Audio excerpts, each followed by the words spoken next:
Ira FM really rocking, you know? Yes. Give thanks. Give thanks. We're there with you. As we have said, the music there. Naz and Damian. Great lyrics. Great lyrics to listen to and absorb. We see so much things are going on here right now, may I tell you. Both here and abroad. So much things. So much things to say. So much things to think about and rethink. The place don't look too good right now. Trust me, it don't look too right. And it's not the normal people them causing it. It's the big guys them. The big guys them causing it. But we are continuing the journey. Tonight we are going to feature a news report. I don't want to call it a news report. Everybody hear about the invasion and the kidnapping of a president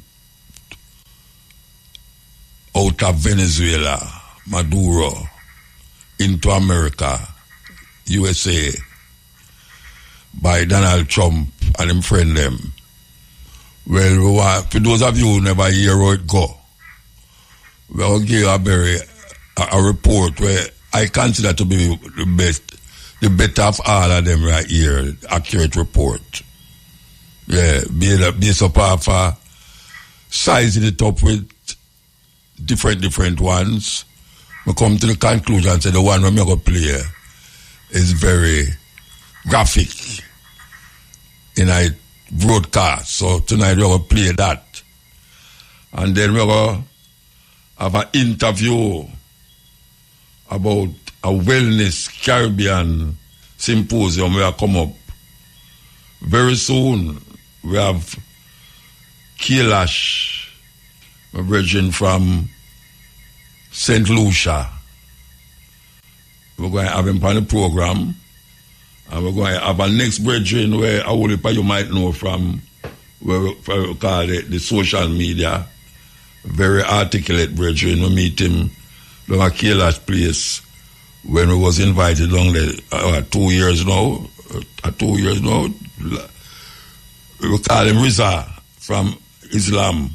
Riza, what we call Nation of Islam brethren, and very profound and articulate in our reasoning. So we're going to feature that tonight.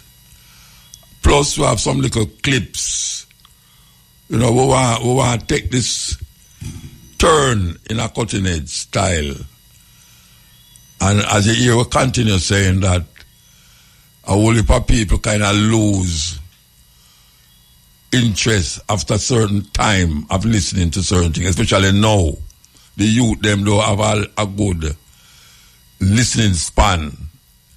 Them get carried away, maybe after 10 or 15 minutes, them gone to something else.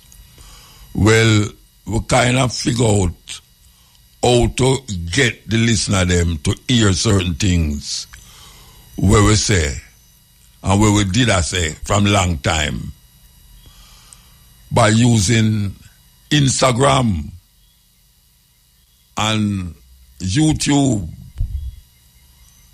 and the other social media, Facebook, all of them, where bring through authentic, historical and uplifting things that them say.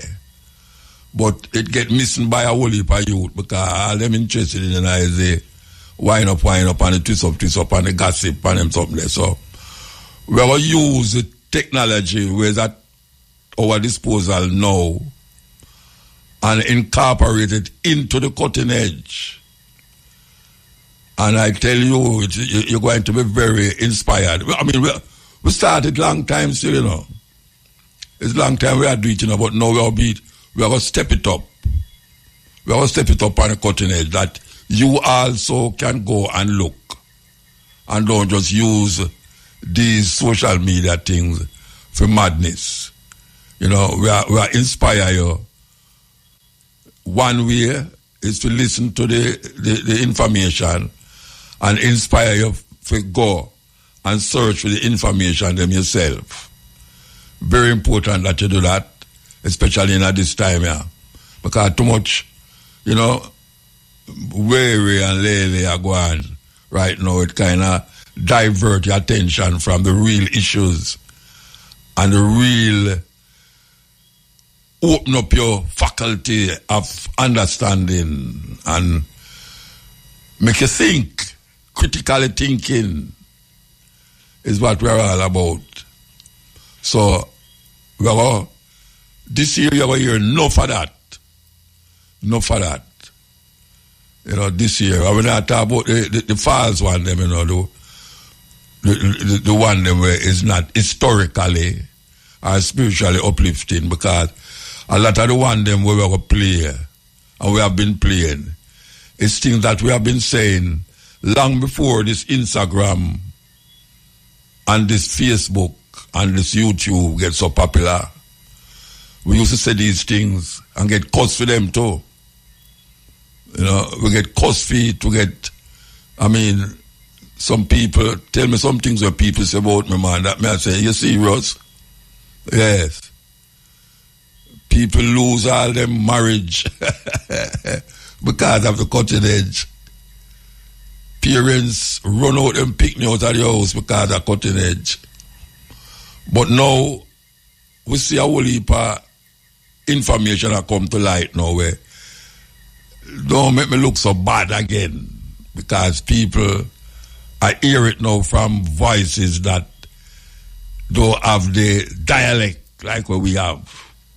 See, I can admit that I don't have a teacher dialect, you know, proper English dialect, and I don't try to put on nothing upon my language to make it sound different. But we're going to give you some of the language that you prefer.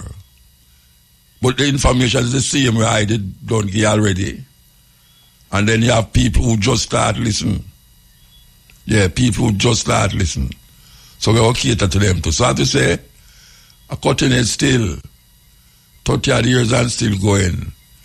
I will give thanks to Shane there, I will do still.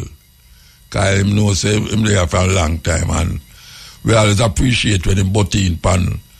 When I hear it when him butt in, but me like when him butt in. Sometimes I'll forget something and him just correct me, and sometimes I don't remember certain things and him just put it in me and I say, yes. So why yell up Shane Clark?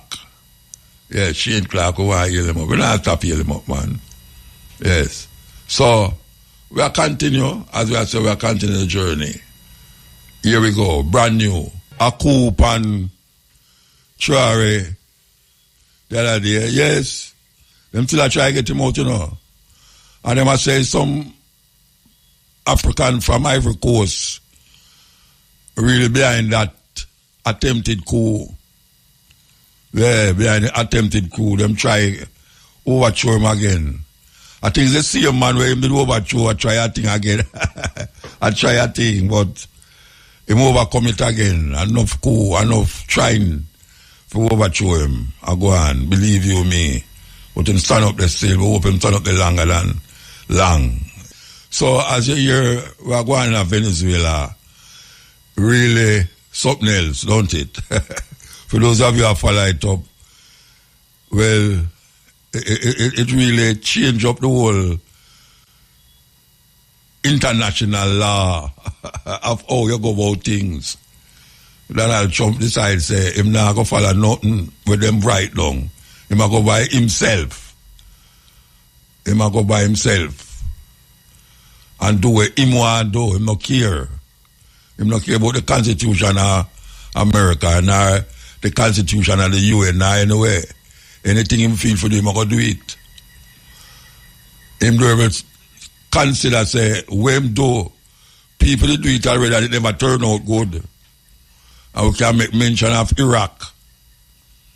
When Bush decides, say, him a go tell people, say, the man have weapons of mass destruction. And the whole world believe it. Them put it on TV.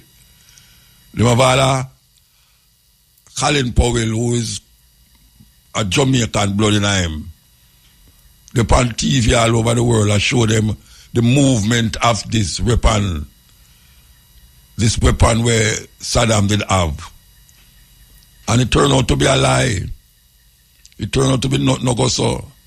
And millions of lives get lost because of what them did in the 90s there. Millions. Saddam Hussein get murdered, I'm going to say murdered, just like Gaddafi or Obama murdered Gaddafi.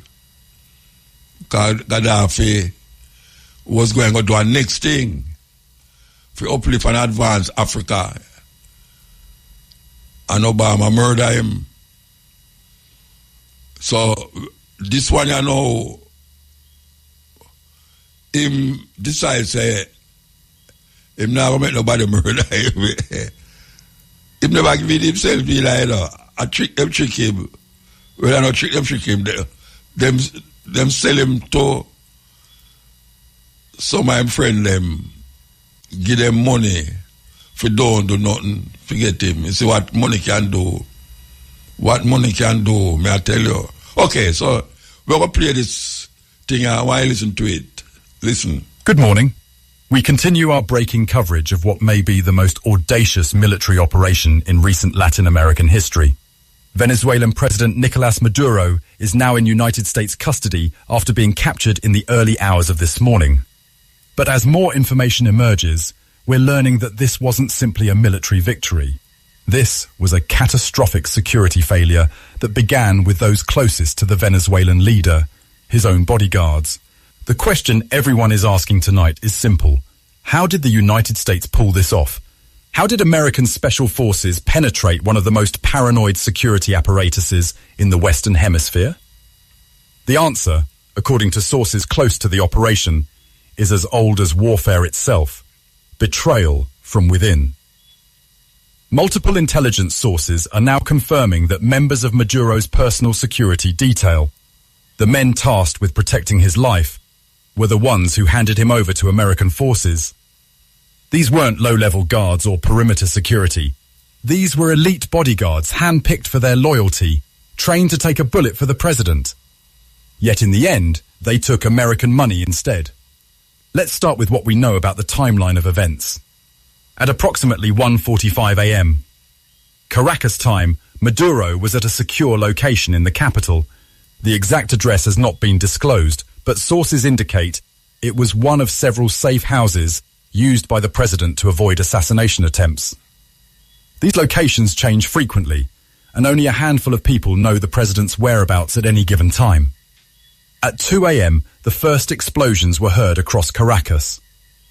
These strikes, as we now know, were diversionary. While Venezuelan military forces scrambled to respond to attacks on Fort Tiuna and La Carlota airport, a much smaller operation was unfolding elsewhere. A team of Delta Force operators, transported by stealth helicopters, landed near Maduro's location. Here's where the story takes its most dramatic turn. According to sources familiar with the operation, these American commandos did not have to fight their way in. They walked in. The outer perimeter guards had been told to stand down. Security cameras had been disabled. Alarm systems had been deactivated. When the Delta Force team reached Maduro's personal quarters, they found only 2 bodyguards still at their posts, and these men immediately surrendered without firing a single shot. The entire extraction took less than 12 minutes from landing to takeoff. Maduro and his wife were aboard an American aircraft before Venezuelan military command even understood what was happening.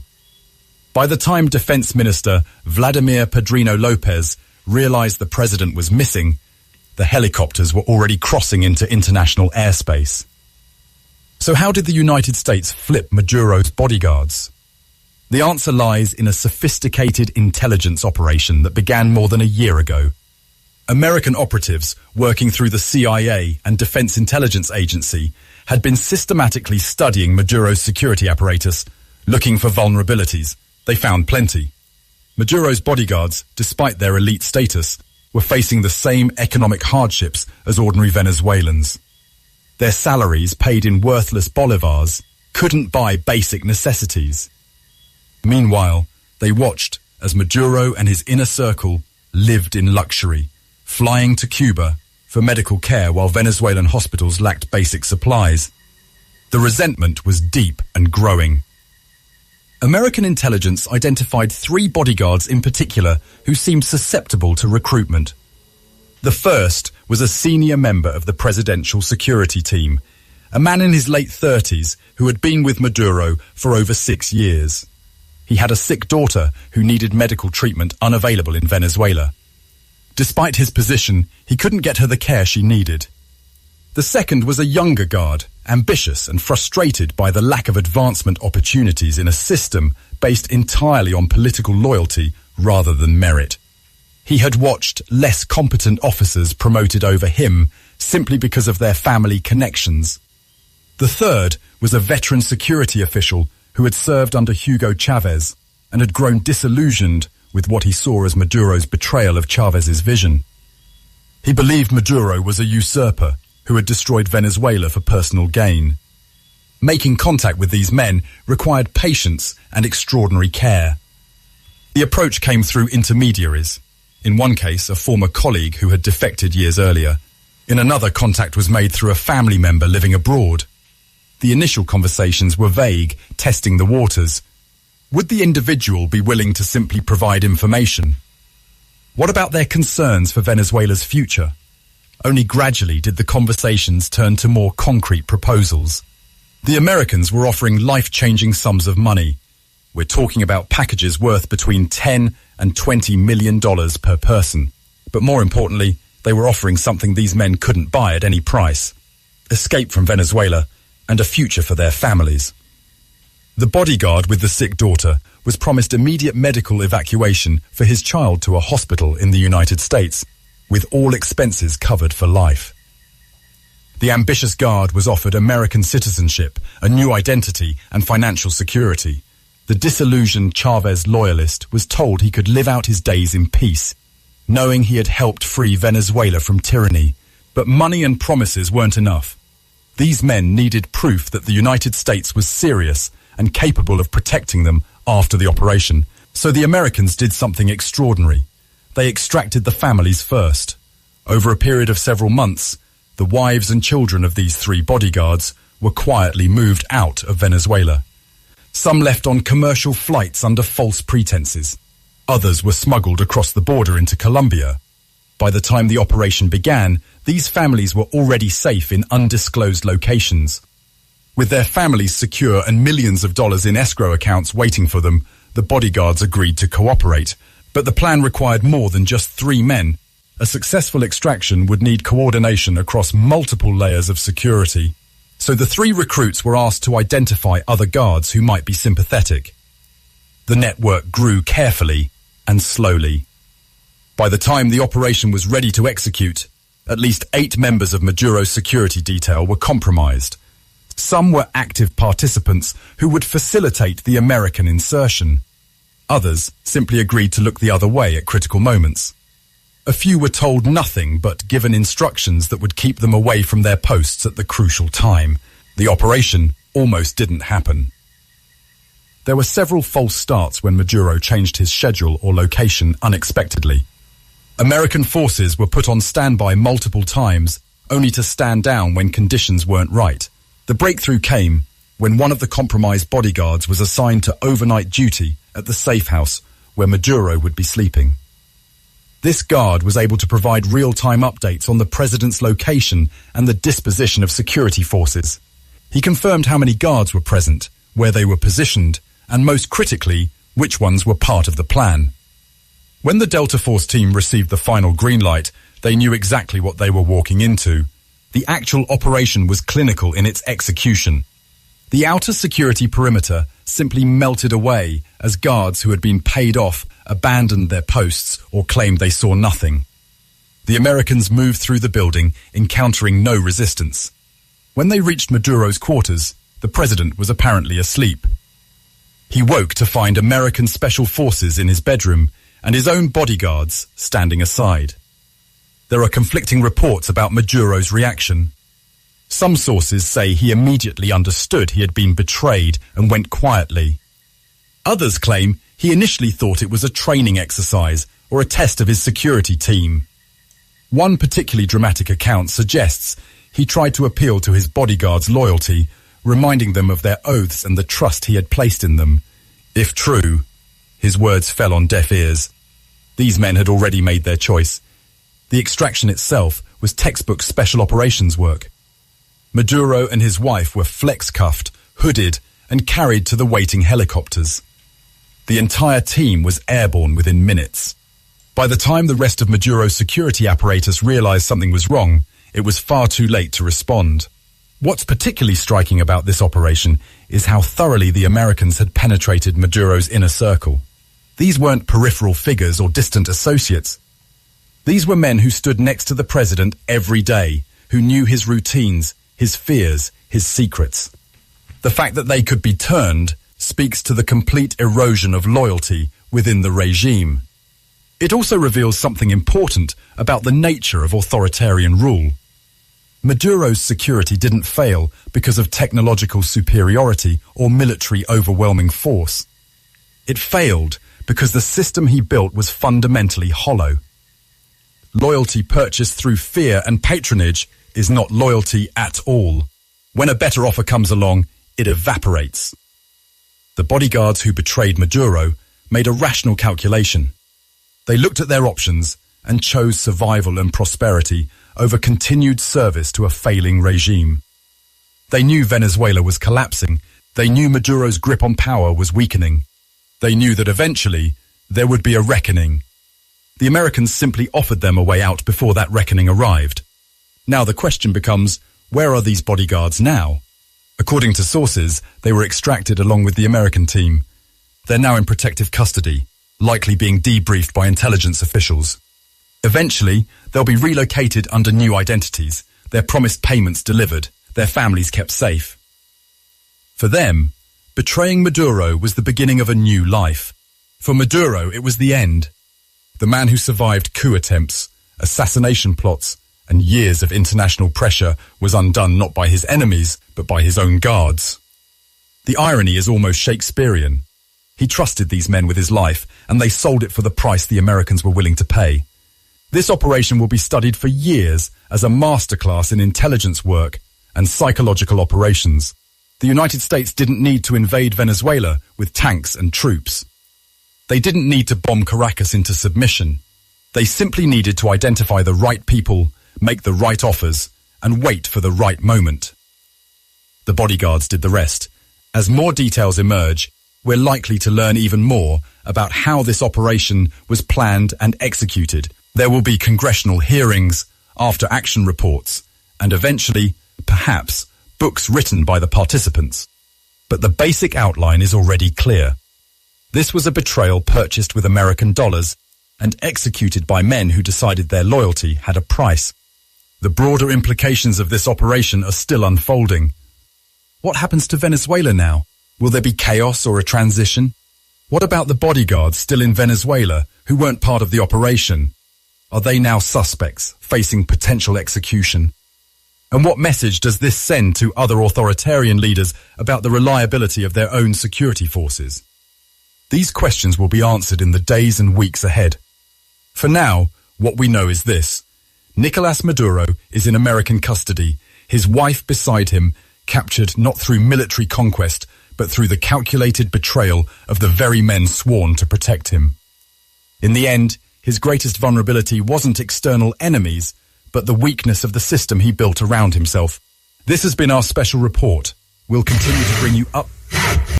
Oh, you feel like you have people where you trust. And you trust them and you trust them, you know. You must have someone there who decides, say, if him get the right money, he may just sell you out. Yeah, man. May I tell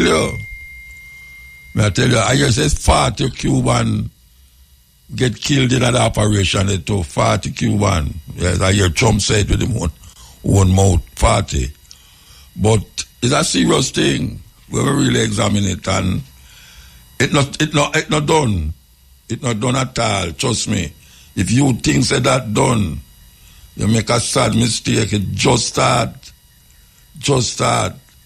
All the alabaloo over it. you're going to hear more and more and more and more. Believe you me, them things that just happen so. Just happen so.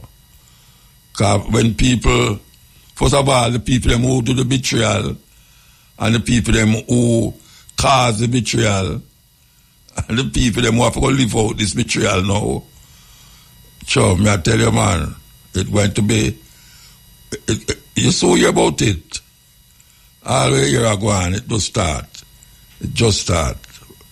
Long before we go hear it done. When I go ease up, you'll be hearing all movies are going to make about it too. Yeah, you got movies, on top of movies. I make the fall of Venezuela, Maduro. You understand? And I mean, when you watch Donald Trump, man, I tell you, man, it's like him the on top of the world, Him do something where a woolly part of president did I try do. And it's to topple the Venezuelan government for a long time. Remember we used to get cheap oil from them, Jamaica? Yeah, you used to get cheap oil from them, and them did have to stop because woolly part things start going terrible. You're all woolly part robbery are going. Them say Jamaica still.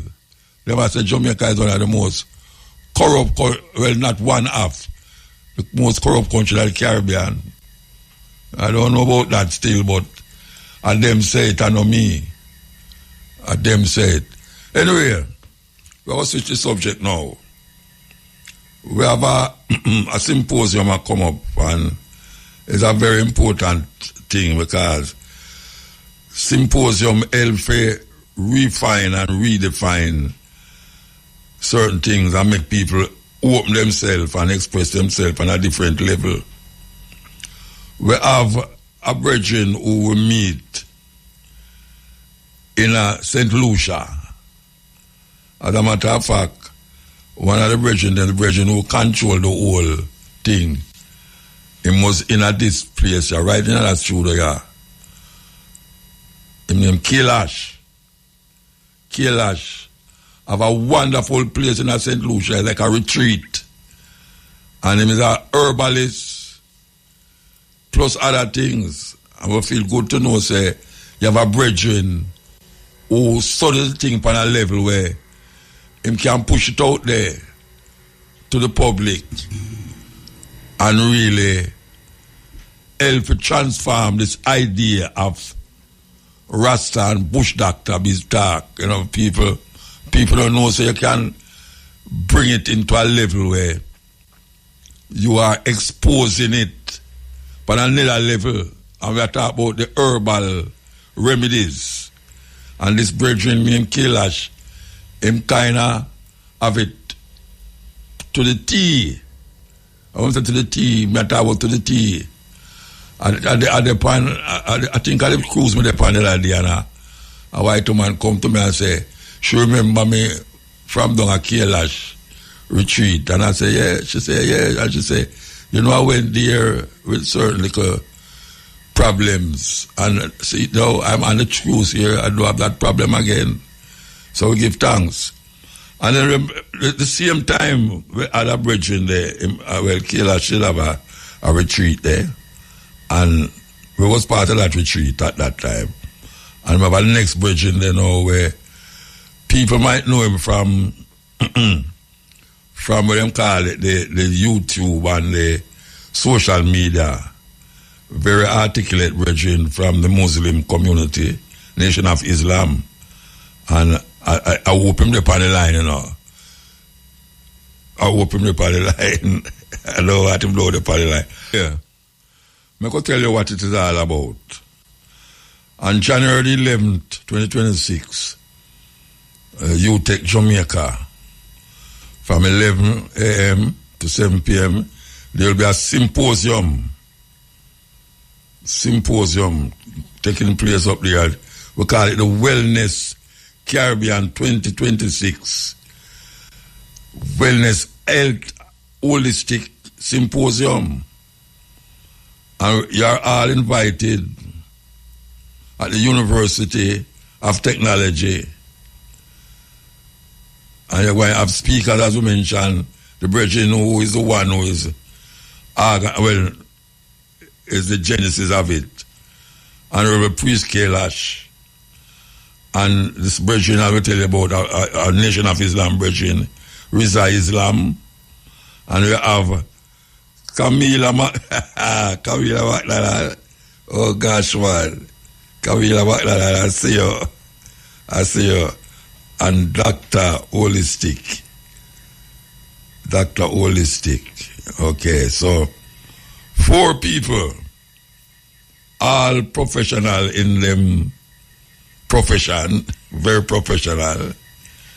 And we still want to find out why is it that I'm not hearing none of the brethren them. Do you understand that? We need to hear them, you know. We need to hear them, man. How that possible now? How that possible? All right, we could continue something until we can hear them. We have a whole heap of time still. Okay, here we go. Yes, my brother, blessed. Rastafari. All right, I hear you. All right, so that is good. We hear you. So, the other brethren, on the other line? Yeah, brother Riza.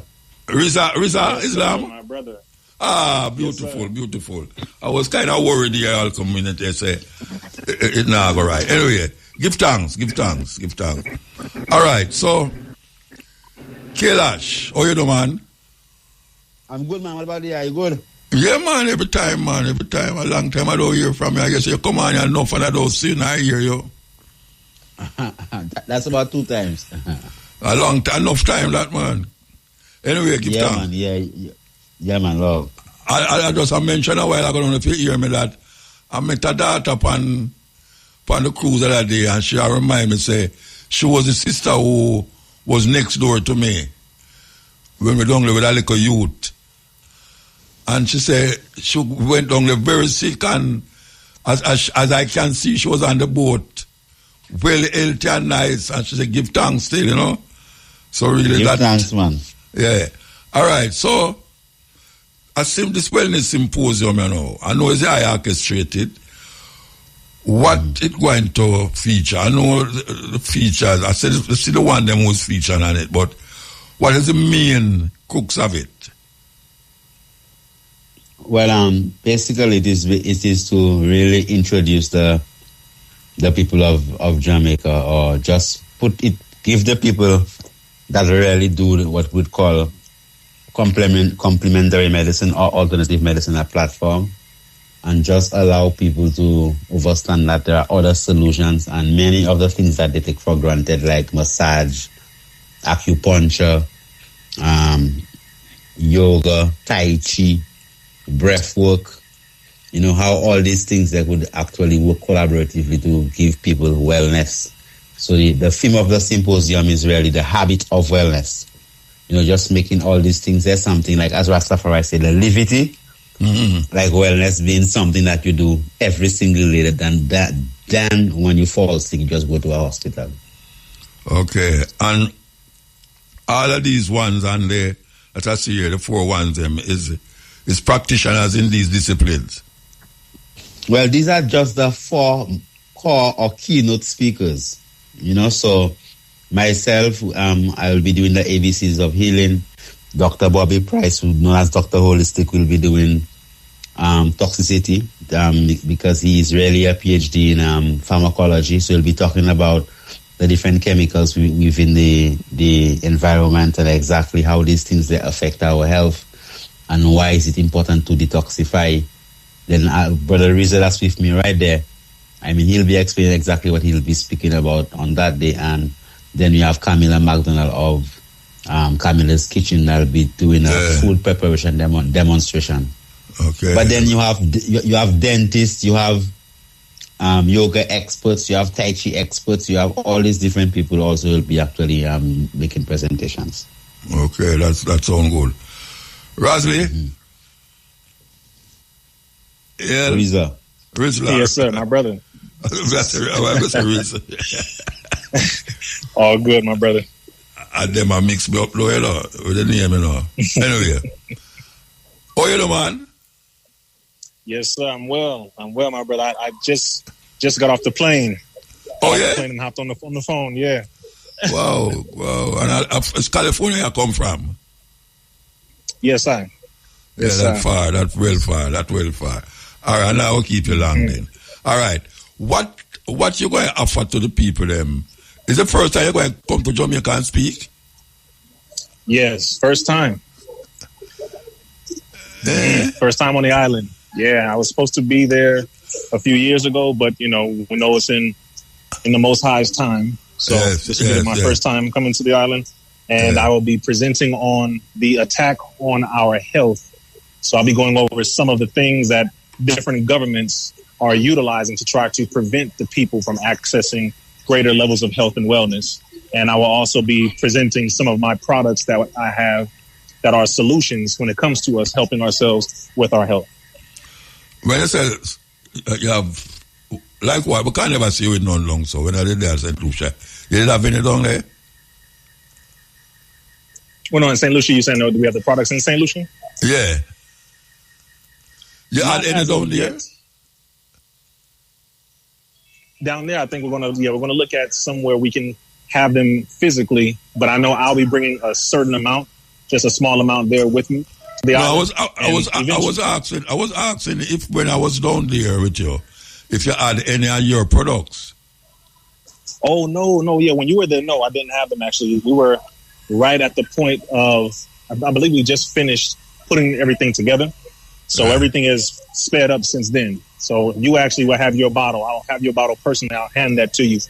All right. What involved in your production? What I know Kailash production, but what is involved in yours?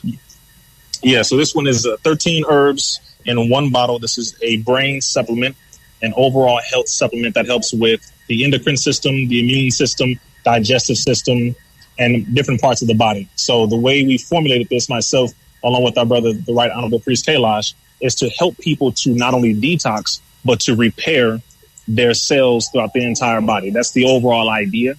And there are other things as well, but we came up with this formula to help the people with one capsule to give them overall health and wellness. And it has helped a lot of people so far. We actually have reached over 2,500 five-star reviews already. Okay. And it is taking the world by storm. It's helping tremendously a lot of people. Okay. So your brethren that came with you, him is here with you too, or you leave him? Eh? Say it again, Muta, you cut off, sorry. Yeah, all right. I forgot to say, your brethren that was in St. Lucia with you, that you must talk in with you, is he here with you? No, he's actually not going to be there with me this time. Okay. All right, so we want to remind the people this is going to take place January the 11th at UTEC. Everybody know where UTEC there? And it's from 11 a.m. to 7 p.m. And I tell you, you have to make sure you're there. Because, I know three other ones in it. Like Camila, she is one of my favorite, when I say go out and eat place. She is one of my favorite places to go and eat when I feel lazy. And when my wife say, "Sure, we can't bother with no home food at the night time, I could go somewhere." Fair place is really something else. And we feel good to know, say, I see her face on it. Trust me. Kailash. How is the place up there now? Yeah. Tell me where you add on the place up there, man. Well, from the time that you were there, right after you left, I think our brother Jimmy Cliff came there and he spent about five strong there, He came for 3 weeks, but then he extended his stay and we had like a beautiful time. Yeah. So at the Mount Kailash Rejuvenation Center, we have, right now, the physical campus of our school, because we have the Mount Kailash Herbal School of Esoteric Knowledge. So we are just finishing the physical compass. So at least there'll be a space for people to actually to come and study the art. Because what happened is that many of the disease conditions that our people are suffering from, people in general, going to medical school, you find that we did not really see that the system was basically what you call result oriented. That's why we say we come to revolutionize the healthcare system, meaning that changing things around. So the Mount Kailash, as you yourself, you've been there, is a place in the bush, it's in the hills, fully 100% off-grid, solar system, underground water, all the water in the tap is actually provided is underground natural. I can testify to that. Trust me. Man. Yes. And the planting extend itself become a bridge. We have a personal little bridge in there where him amongst you, when him come along, I'm amongst me. Persad. Him say him come up the forward and do some work, and him going to do some work. Him say it really a go and good. Him do some work up there, and all the part where him go on. I mean, you repeat how it go. Yeah, man, right now we expanded, we cultivated a further 3 acres, so now I have a lot more, mostly 90% of all the herbs that we use is right there on the mountain. What we began doing now is also bring forward the herbs that you don't really find in the Caribbean, like the ashwagandha, that we started growing that, St. John's wort, we're growing that now. Red stem yarrow, which is basically a dewormer that, we knew of its benefits when it comes to removing parasites from the physical structure, and also cytotoxicity, meaning that the components of that particular plant is known to actually kill off cancer cells.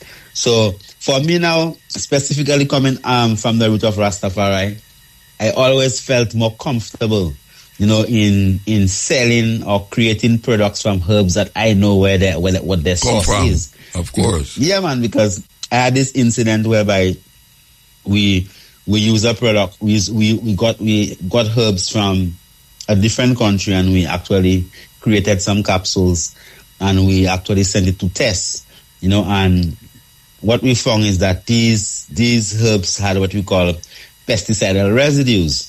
Meaning that, so you might think, well, somebody might tell you, well, that thing they're organic and natural and nice, but yet still, when you really test it out, it has a lot of phytates, a lot of chemicals in it that could actually cause damage. So the old medicine that you think that is good for you, right? So from that time, trust me, we clean out the cut off trees and started to take things and just get rid of it, get rid of and thing. Yeah, man.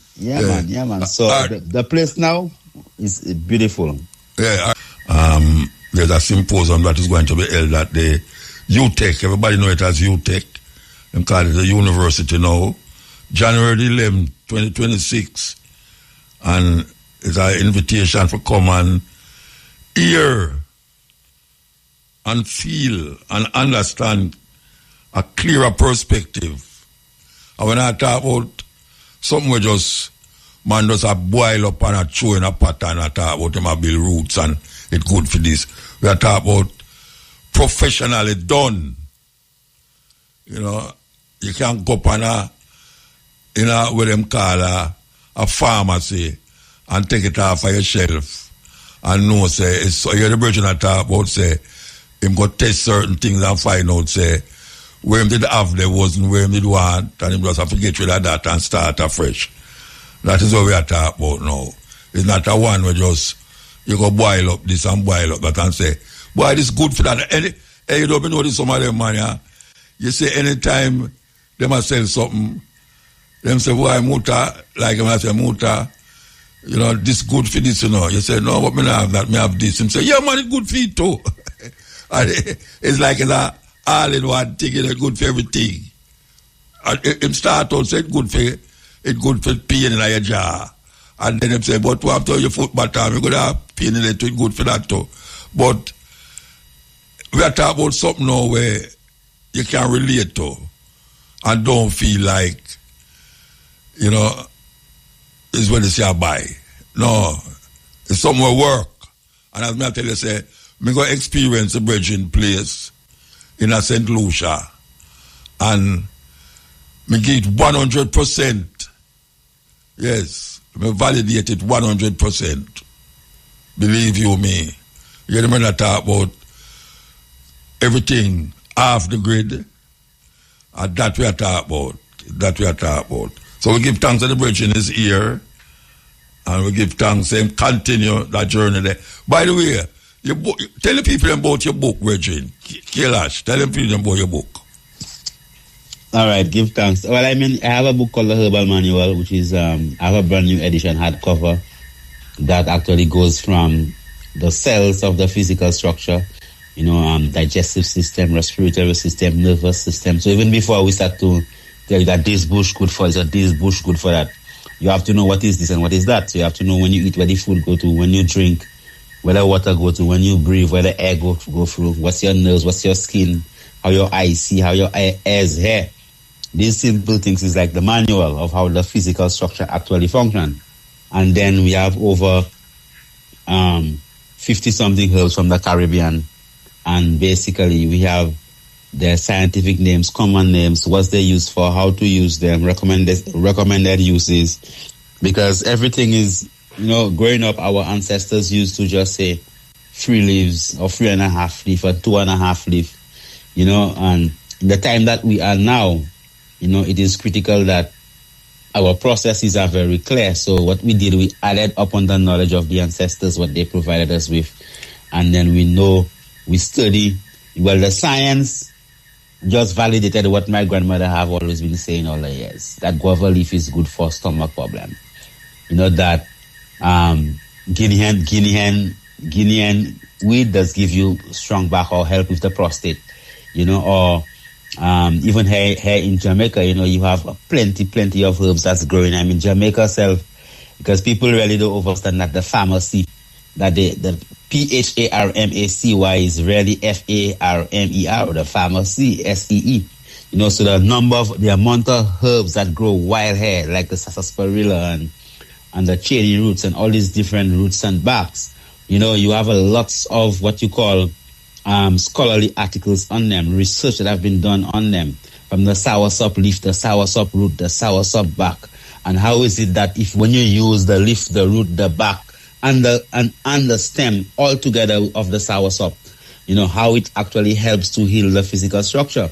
So it is critical that we know the know-how, how exactly to do things. So for instance, we had so many people dying of malaria, and then this ancient Chinese traditional Chinese doctor, he was able to use the ancient way of preparing, right?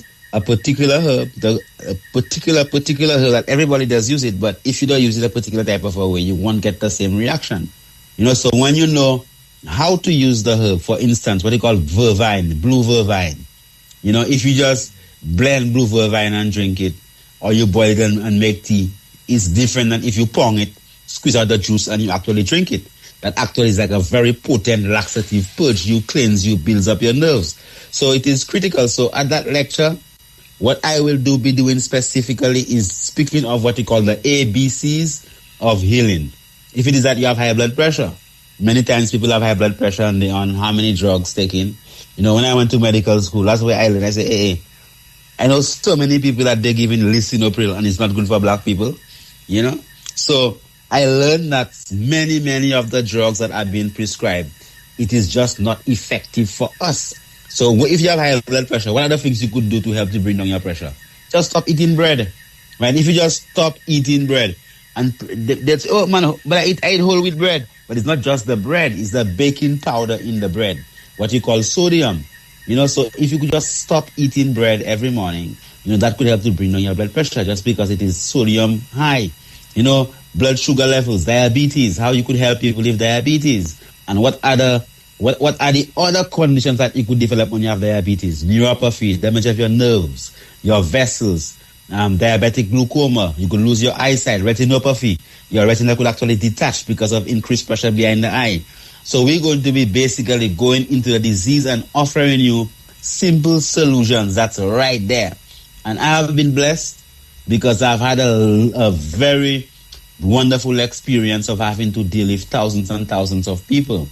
People that couldn't have children and have children now, people who have prostate cancer, breast cancer, cervical cancer, and learn how to actually utilize the ancient knowledge with science, because we're not telling you not to go and do an ultrasound, because I know the benefits of an ultrasound.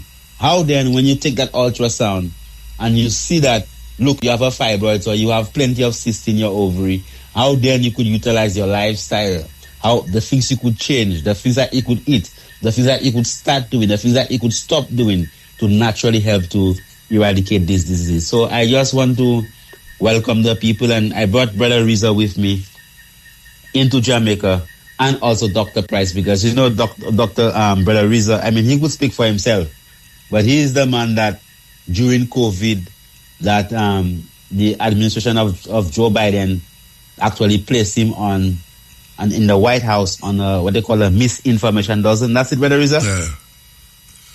Yes, sir. Conspiracy, you know what I'm saying? Oh, yeah. Oh, yes. And actually, interestingly enough, we not only have a lawsuit against them now, we are heavily winning so far with all the information that has come out, because they have witnessed that everything we were saying during the pandemic turned out to be true. Okay. So that is something that has been very victorious, I would say. And I'm going to be revealing different things that have come out, updates about new vaccinations that they're trying to push onto the world, new viruses that they're talking about, where they're going to try to coerce the people somewhat like they did during the pandemic, but they know it won't work the same way. And then other things dealing with just certain things that have to be revealed that the people don't know. They have so many changes to their policies that affect people here in America as well as the Caribbean, that I don't want the people to get blindsided like they were 3, 4, 5 years ago. So we're going to go over a lot of those things to not only inform them of what is to come, but also possible solutions that they can utilize to protect themselves just in case. Okay. Well, brethren, we're looking forward to it, and we'll give out the sound here now. We hope that it will help for really draw people up to UTEC. People, UTEC, the 11th of January. Be there. As you hear the brethren them, it's not a joke business we are dealing with right as now. Kilash, give thanks, brethren. Yes, my brother. Yeah, man, from 11 to 7 p.m., 11 to 7 p.m. Yes. All right. We'll be there. Give thanks. And last in tune that we had to play. Them are no party music, them are understanding music. Yes. You have to understand it. Not something you just listen to and jump up, because if you jump up too far, you never hear what I say. And you make it because you want to hear what I say. Here we go. She invented a device that gave sight back to people who had been blind for 30 years. And she became the first black woman doctor to get a medical patent. Meet Dr. Patricia Bath. And what she created will blow your mind. 1981. She's working as an ophthalmologist, and she sees a problem. Cataract surgery is brutal. Big incisions, long recovery times, high risk. But she has an idea. What if we could use lasers? So she gets to work on something revolutionary. The Laser Phaco Probe. This device uses laser technology to dissolve cataracts through a tiny 1 millimeter incision. 1 millimeter, practically invisible. For 5 years, she perfected this invention. Testing, refining, innovating. May 17th, 1988. She gets her patent. Patricia Bath becomes the first African-American woman doctor to receive a medical patent. But here's where it gets incredible. Her invention didn't just improve surgery, it performed miracles. The Laser Phaco Probe restored sight to people who had been blind for decades. Dr. Bath's personal favorite moment? Using her device to give sight back to a woman who had been blind for over 30 years in North Africa. Imagine being in darkness for 3 decades, then suddenly seeing the world again, because one brilliant black woman refused to accept that's just how surgery is done. She holds 5 patents total. Changed cataract surgery forever. Follow for more incredible inventors who changed the world. Yes. Listen, and listen well. Listen. The most dangerous thing about your tattoo isn't the pain or the needle. It's what's living under your skin right now. That colorful ink covering your body, it's loaded with heavy metals like lead, arsenic, and mercury. And here's what tattoo shops don't tell you. Once it goes in, it doesn't stay put. Your body sees tattoo ink as a foreign invader and tries to fight it off. Some gets trapped in your skin, but the rest, it travels. Studies prove this ink migrates straight to your lymph nodes, your liver, and into your bloodstream. Because these pigments were never meant to be inside your body, they can trigger serious immune reactions, dangerous allergies, and in rare cases, even cancer-like growths. The worst part? Tattoo ink barely has any regulation in most countries. You could be carrying unknown toxins in your skin for the rest of your life. Tattoos are beautiful art, but your body isn't meant to be a chemical canvas. If you're thinking about getting inked, research your artist and ink quality first. One more time. One more time. One more time. One more time. One more time. The most dangerous thing about your tattoo isn't the pain or the needle. It's what's living under your skin right now. That colorful ink covering your body, it's loaded with heavy metals like lead, arsenic, and mercury. And here's what tattoo shops don't tell you. Once it goes in, it doesn't stay put. Your body sees tattoo ink as a foreign invader and tries to fight it off. Some gets trapped in your skin, but the rest, it travels. Studies prove this ink migrates straight to your lymph nodes, your liver, and into your bloodstream. Because these pigments were never meant to be inside your body, they can trigger serious immune reactions, dangerous allergies, and in rare cases, even cancer-like growths. The worst part? Tattoo ink barely has any regulation in most countries. You could be carrying unknown toxins in your skin for the rest of your life. Tattoos are beautiful art, but your body isn't meant to be a chemical canvas. If you're thinking about getting inked, research your artist and ink quality first. Agree with him. We agree with him. Totally agree with him. Where were they? Yes, over there. Here we go. No, yes, over there. All right, here we go. Africa was carved apart by foreign hands. It was a continent of kingdoms, trade routes, empires, and rich civilizations. But in the late 19th century, a storm was brewing in Europe, one that would forever alter Africa's destiny. This is the untold story of how an entire continent was stolen. Not with bombs or battles, but with pens, lies, and a conference table. This is the Scramble for Africa, the Berlin Conference, a theft in silence. In 1884, in a cold room in Berlin, European powers, led by German Chancellor Otto von Bismarck, gathered to decide the fate of Africa. No African leaders were invited, no kings, no chiefs, no elders. 14 European nations and the United States drew borders like slicing a cake, claiming entire nations they didn't understand. Britain snatched East and Southern Africa. France grabbed the West. Belgium's King Leopold II seized the Congo. Not for Belgium, but for himself. He called it the Congo Free State. But it was anything but free. 10 million lives lost. Workers who failed rubber quotas had their hands cut off. One of history's forgotten genocides. African envoys wrote letters, pleaded, and sent messages for peace. But their words never made it past the European walls. Cultures, sovereignties, and histories reduced to zones of profit. By 1900, over 90% of Africa was under European rule. Entire civilizations were uprooted, languages outlawed, cultures demonized. But Africa did not kneel. From the mountains to the coasts, from the deserts to the forests, Africa resisted. In Ethiopia, Emperor Menelik II read their twisted treaties, trained his army, and crushed the Italians at the Battle of Adwa in 1896, a victory that stunned Europe. In West Africa, Samorai Touré built an empire through trade and tactics, resisting French invasion for 16 years. In Nigeria, Queen Amina had long defended Azau, and in 1900, Ya Asantewa, Queen Mother of the Ashanti, declared, "If the men will not fight, I will." Sheikh Zulu had already revolutionized warfare, his strategies inspiring resistance generations later. In Zimbabwe, the Shona and Ndebele fought. In Algeria, Abdelkader launched years of guerrilla war. And in Angola, Queen Nzinga outwitted the Portuguese with diplomacy and defiance. Resistance lived not just on the battlefield, but in poems, songs, stories, schools, and whispered traditions passed in secret. They tried to erase us, but we remembered. Divide and rule, the empire's silent weapon. When brute force wasn't enough, Europe used division. In Nigeria, the British propped up certain tribes over others. In Rwanda, Belgians created ID cards separating Tutsi from Hutu, artificial lines that later exploded in genocide. In Congo, children were taught to worship their oppressors. In churches, our traditions were labeled evil. In schools, our names, heroes, and histories were erased. We were taught to speak foreign tongues, to serve foreign kings. But even then, resistance simmered. African intellectuals wrote, questioned, and taught in secret. Poets, parents, and prophets carried the flame of truth.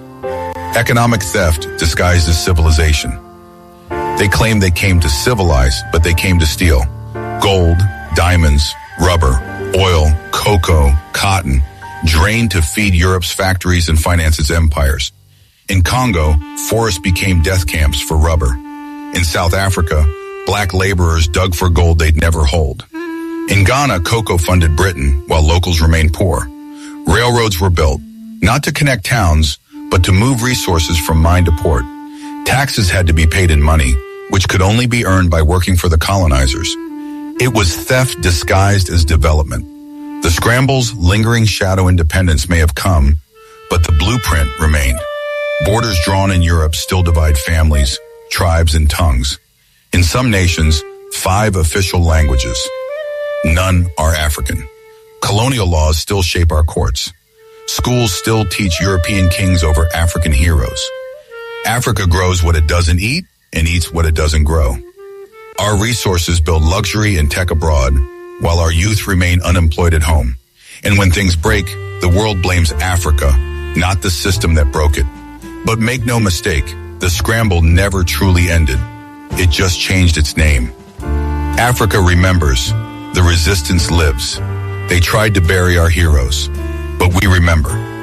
From Samorai Touré to Ya Asantewa, from Shaka to Nzinga, from Abdul Qadir to Funmilayo Ransomakuti, the fight lives on. Some wielded swords, others wielded words. Some built armies, others built schools.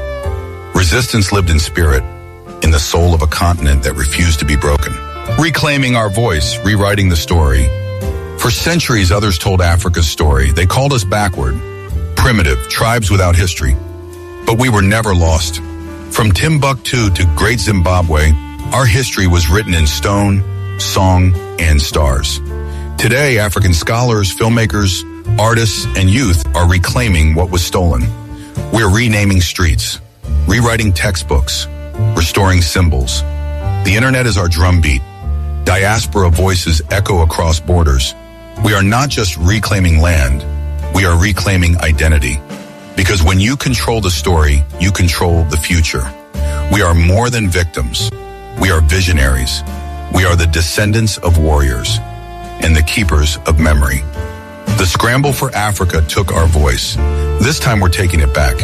If this story opened your eyes, expanded your knowledge, or challenged your... Yes, we're there with you. Cutting edge. Barbados that profited it about £5 million a year in today's money. They purchased slaves from West Africa and subjected them to inhuman treatment, including having the word society branded on their chests with a hot iron to show that they were the property of the church. Previous Archbishop of Canterbury actually chaired the meetings approving the purchase of more slaves for the plantation. They were needed because so many had died as a result of their inhuman treatment. The church also enslaved children as workers too. The wealth the church enjoys today and its ownership of vast parts of the land and real estate of England and its prestige is because of this shameful blood money from the past. The Catholic Church and many of the popes were no better, abusing the innocent and forcing them into slavery. People often trust religion, religious people, and the church. They shouldn't. It has little, if anything, to do with God or Jesus. It is a human system spawned, controlled and dominated by men. It is responsible for atrocities throughout history, even up to our present day. You hear that? RFM, #1 reggae station in the whole wide world. England once owned a sugar plantation on Barbados that profited it about £5 million a year in today's money. They purchased slaves from West Africa and subjected them to inhuman treatment, including having the word society branded on their chests with a hot iron to show that they were the property of the church. Previous Archbishop of Canterbury actually chaired the meetings approving the purchase of more slaves for the plantation.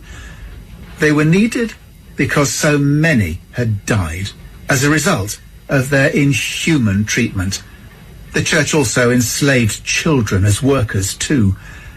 The wealth the church enjoys today and its ownership of vast parts of the land and real estate of England and its prestige is because of this shameful blood money from the past. The Catholic Church and many of the popes were no better, abusing the innocent and forcing them into slavery. People often trust religion, religious people, and the church. They shouldn't. It has little, if anything, to do with God or Jesus. It is a human system spawned, controlled and dominated by men. It is responsible for atrocities throughout history, even up to our present day. With you, why should African leaders care? Why should Trump care about Africa? He shouldn't care about Africa to the same extent that the African leaders really shouldn't care about the relationship either. If the relationship can be worked out, that's wonderful.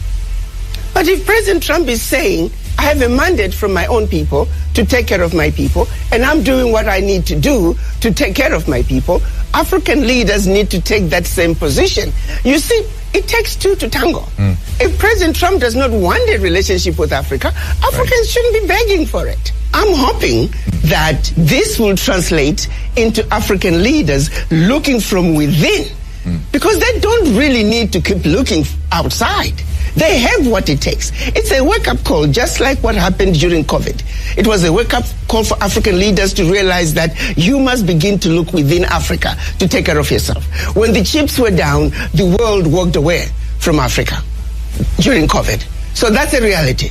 No supplies were coming to Africa. Africans were not manufacturing anything. Yes, Africa must be Africa. Africa must be Africa. Simple. It's song, what other? Yes, EL. EL, most honorable Mota. Blessed man. How you doing, man?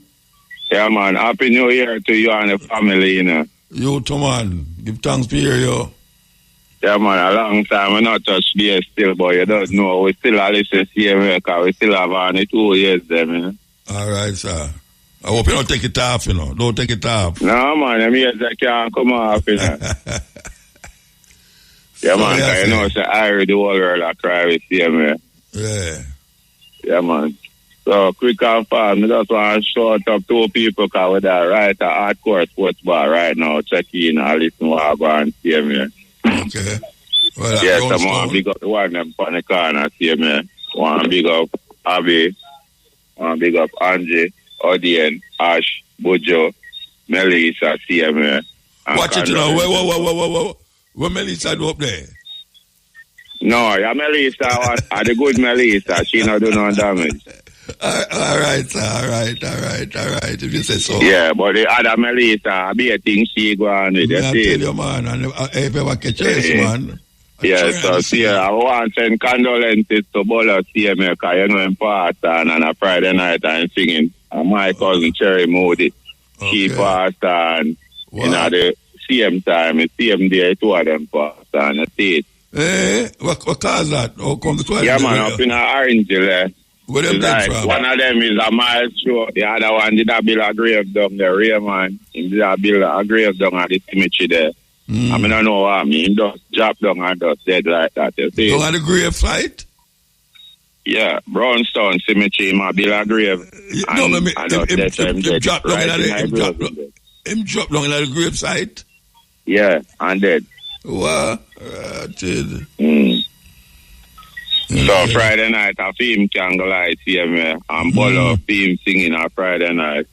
Okay. Cherry does pass, so not two set of theme yet here, me. I know people are passing. I got you it here, me. So we just send the condolences to the family, them and the friends, them here, me, who agree here, me. Yeah, man, give thanks, Bridget, give thanks. Yeah, man, and behalf of Run Road Boss, Froggy and RFM team, because you know, RFM play a great role in everybody's life. Yes. All right. Yeah, man, and big up to Miss Jackie and the youth, them CMA. I don't know a thing already. But yeah, and big up Jeffrey James in the up in the hills are listening to CMA. All right, sir. Yeah, man, so respect again, honors and manners every time in general. Every time. As I say, I take the phone call them. You know, we have two little topics to deal with that, so because I hear the government talk about crime gone down, gun crime, murder rate gone down, and them, I think them count must say, I them reach 700 odd at the end of the year. Now, 2 weeks ago, me that talk about the police killings, and I hear somebody I mention what me did I say? Let me mention it, and the thing, the problem we have with it, you know, is that the people them so it look like me don't know. It look like them put glue in them eye, and glue in them mind. It look like them glue up them mind like Patex or, you know, like them glue up them mind because watch you know. I don't know if I check the thing wrong or what. All right, them say them have 700 murder for the year. I could say 700 them say. That means it gone down, you know. According to them, it gone down. Because it was 1,000 odd, so things are get better. But you know, me hear say the police killed 300 people. I mean, no say youth them kill, young people them kill 300. Now, who is going to find out how much of those youth was murdered by the police and add them to the 700? And that me I try to find out. Me still I try to figure it out. How much out of that 300 that was killed last year by the police is murder? How much of them? Are we going to find out? You know, say we'll never find out. We will never find out how much out of that 300 was extrajudicial killing. Never find out. So them going to tell me now, say, and put smoke over the eye, and then put on I don't know what they put on over the eye, and we must believe nothing where we hear 700 murders. Yet still, police kill more people last year than the year before. You can have a country where police have killed 300 people at that. 300. That is like, and we're not going to know. That is the hurtful part, you know. Even if it's 10 people out of that, you know, we're not going to know. Even if it's 10 people out of that was killed unlawfully by the police, and the other 200 and odd was legally killed, we're not going to know. Because them going to put things over where I say, watch your man, the things are going good now for we, you know. It's going good now for we. And who don't feel good for no say murder gone down? Who don't feel good? Everybody's supposed to feel good. But me that we have feel good over there, so we can't feel good over here, so because over here so directly connected to over there, so we are talking about killing and we are talking about shooting and we are talking about murder. And it bother me personally, it bother me. It bother me because as youth them, as some youth, and the youth them are going wicked out there. The youth them are going wicked out there. But you can't tell me, say, 300 odd people police kill, and all of them youth there did a fire after the policeman them. So what to the man them with the one with the gun where the police them kill over Mountain View area there, so. And them final say them put the gun, plant the gun. Them count that in a the murder. Them count that in the 700 odd. Or them count it in the 300 where the police kill. And nobody check it no further. A woman called me 3 weeks ago and said, Muta, them kill my baby father. In the same room where she dead, them kill the baby father. Now, no matter what a man they do, police are supposed to go in his house and murder him, Rasta. No go so it, no work that way there. But in a Jamaica it work that way there. I mean, I say it's only in a Jamaica it happen. But it make you feel aware. It make you feel aware. 300 odd people get murdered. Me will keep saying it that way there. Until them can tell me, say, them work it out, in that come work it out, and find out, say, out of that 300 there, 290 was not murder. Yeah, they have to make me know that, say, 290 out of them was not murder. But you can't tell me, say, 300 youth get shot by police and get dead. But not to mention today the 7th. Today the 7th. Orthodox church them Christmas. Today the 7th. You know how much police killing start. You know how much police killing start off the year. Then I saw it will go on, Rasta. So you hear police killing gone past the bad man them will murder people. Yeah, you so hear that. You so hear say this year the police murders gone down to 100, but the police killing has gone up to 500. What a calamity! What a calamity! We take the break and come forward. Well, it's gone now, but I want to tell you, say, for those of you who celebrate Orthodox Church Christmas, it was yesterday, 7th of January. And I want you know, say, you know, you have some people that say, 7th of January, Ethiopian Christmas. Look here, I know only Ethiopia celebrate Christmas on the 7th of January, you know. Most Orthodox churches celebrate Christmas on the 7th of January. You know, that's what I try to tell you. So people, through Ethiopia celebrate Christmas on the 7th of January now. He play a talk about a Rasta Christmas. Rasta now no Christmas. On the 23rd of July, Haile Selassie born. 1892.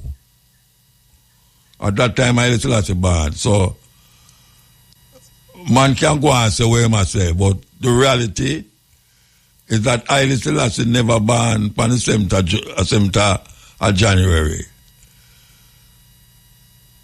We must wake up and stop going like say we want maintain the same thing them will come bring in a slavery and bondage. That way I say. Because when people continue to talk, we have some people that talk about Rasmus. Or what the hell, hey, I want to get them foolishness from. I like when the government talk about, what them call it, independence, whatever them call it.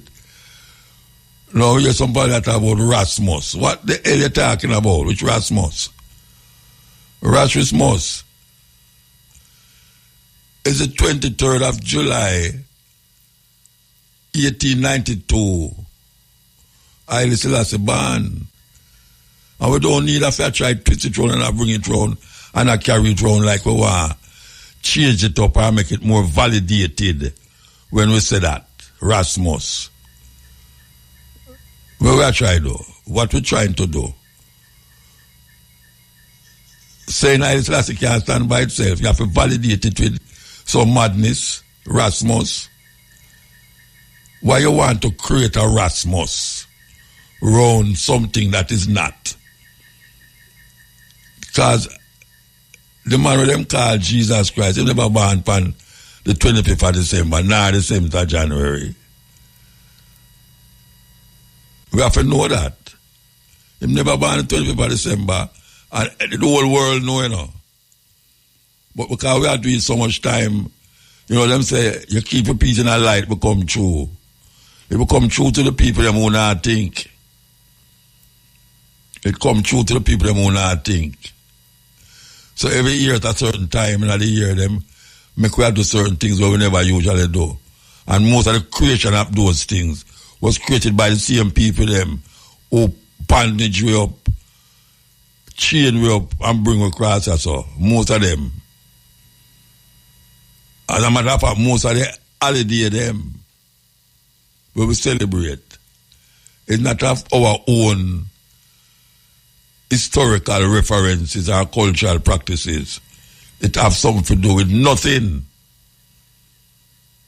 And it keep subjugated in our mentality that devour our spirit, devour our consciousness, and hold it and strangle it. That if we try to come out right in the same one them, hold it long and say, what you talk about? This and this and that. You have whole heap of Orthodox churches all over the world. Armenian, Russian Orthodox, Ethiopian Orthodox, whole heap of them. And you have other people who celebrate Christmas, not even the 7th of January neither. You have countries who celebrate Christmas for other days. So you can't see the craziness of it. You can't see the craziness. Whole heap of countries celebrate Christmas and it's not the 25th of December. How can one man ban so much different days? And how much the world can't get it right? You can't get the day, the birthday, I say that's the birthday wrong. Can't get it wrong, a one day. And I call up on my brother there to stop make the madness continue. Rasmus, what the hell are you talking about? Rasmus. Ras is a title. Ras is a title. That is how you see things get thwarted and misused and confused in history. Because you have some people come and say it certain way, and through them keep repeating it, it become like the thing was supposed to happen.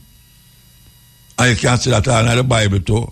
And how people, church people, regurgitate what them read in the Bible and make it become them own, and then keep repeating it. And people grow up big and repeat it. And them can't take nothing else outside of where them are repeat. Because when you come and show them the right thing, them say madness, where you get that foolishness from? Where you get that foolishness from? So as I said, the 7th of January is an Orthodox Christmas celebrated by Orthodox churches. That's what the 7th of January is.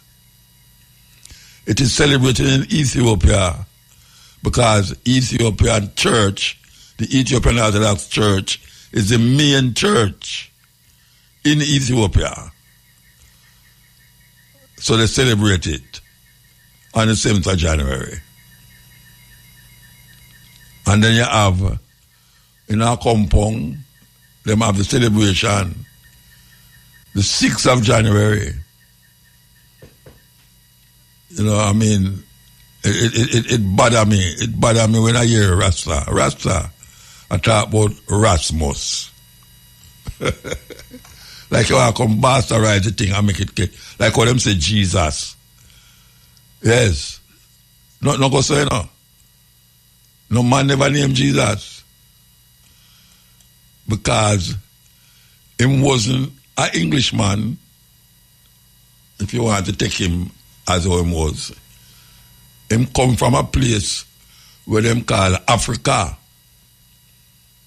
Where them call now the Middle East. I don't know how the East turn a middle, but then again you see the confusion. You keep repeating the thing, it become lie. And it become true. Because you keep repeating it. So when you come and you say, Jesus Christ,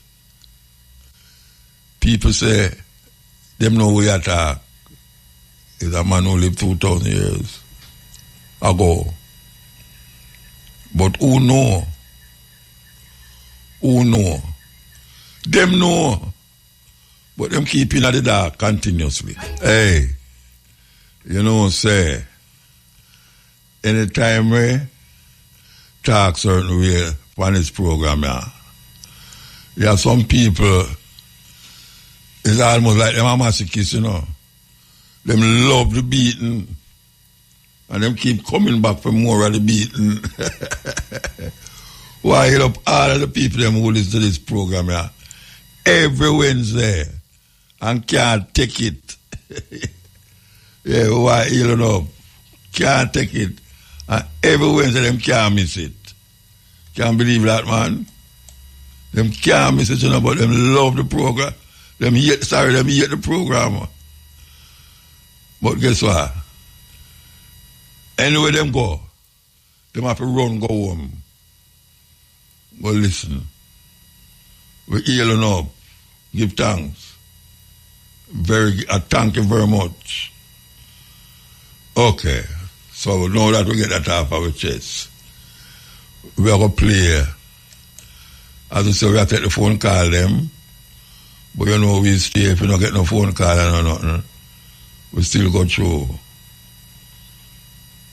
Here we go. Here we go. Mind control, that is what them do. Corruption of thoughts.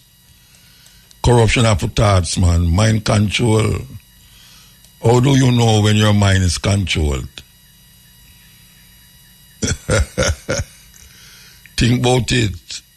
How do you know when your mind is controlled? Some people spend their own life with controlled minds. Whole life, until them dead, their mind is controlled. And I want to say, most of the population right now, their mind is controlled. Yeah, man.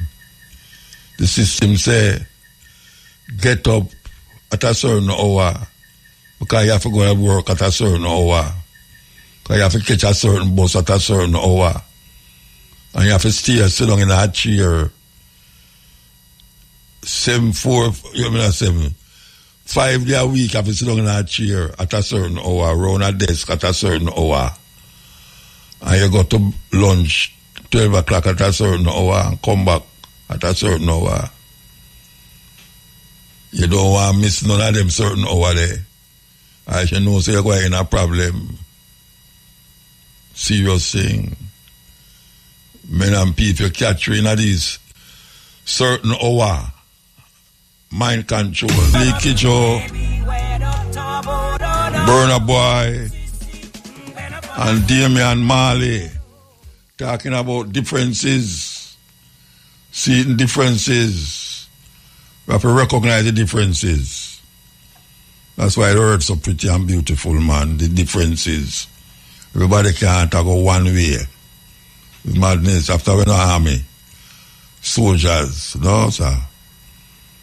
Cultures. It's good when you can experience different people's cultures and be respectful of it, even though you don't live in that environment. But when you see different cultures, you just respect it. And I find some people who's very religious can't respect other people's culture. Them don't want to respect other people's culture. Not knowing, say, you have people out there that is not a part of their way. And we have to know that. One religion can't save the world. Why, after 30 years of rebel salute, it now keep that area. I can't believe that, man. 30 years. And it put off. I don't know it will put off till, because I tell you, it's a thing. It's a thing, trust me. It's really a thing. Tony Rebel, I know you're supposed to feel, you know. I mean, I tell you, know you're supposed to feel.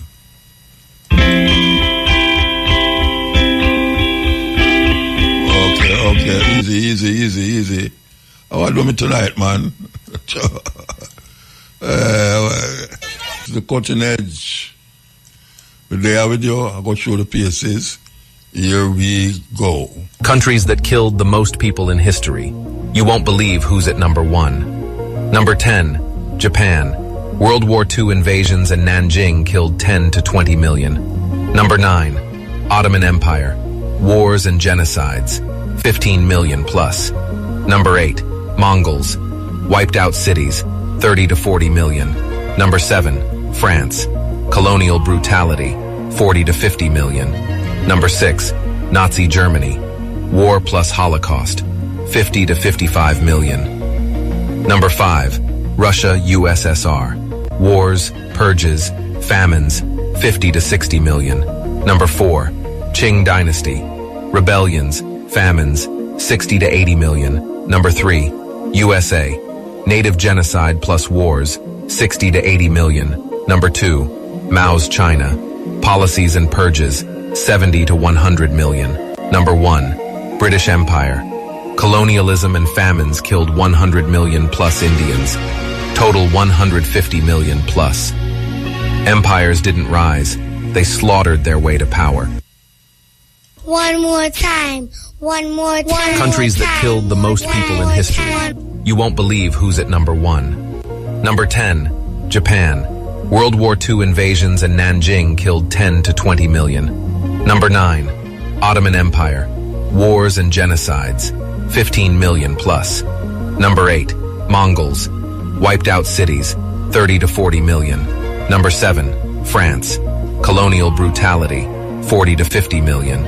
Number 6, Nazi Germany. War plus Holocaust, 50 to 55 million. Number 5, Russia, USSR. Wars, purges, famines, 50 to 60 million. Number 4, Qing Dynasty. Rebellions, famines, 60 to 80 million. Number 3, USA. Native genocide plus wars, 60 to 80 million. Number 2, Mao's China. Policies and purges, 70 to 100 million. Number 1, British Empire.